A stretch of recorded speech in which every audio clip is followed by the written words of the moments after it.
Vjen nga anije luftarake, tanke, dron, makina të blinduara dhe jo vetëm. Të gjitha këto pajisje ushtarake janë vënë në funksion në rajon. Por pse? Një nga stërvitjet më të mëdha ushtarake shumëkohëshe në kontinent ka nisur zyrtarisht edhe në Shqipëri në 27 maj.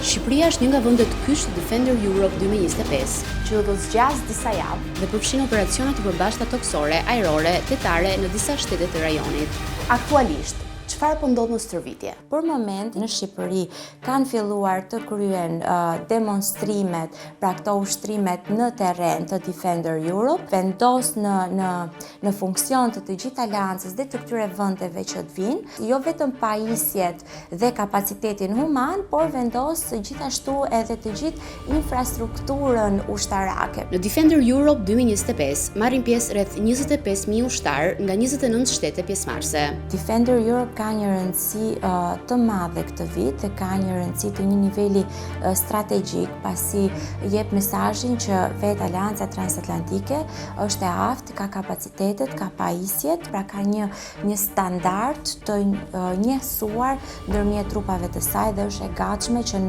në rast të çdo sulmi të kundërpërgjigjet. Përveç Shqipërisë, Kosova, Maqedonia e Veriut, Mali i Zi, Kroacia dhe vendet e tjera të Ballkanit janë të përfshirë në stërvitjen që cilësohet edhe si një nga më komplekset e dekadës së fundit.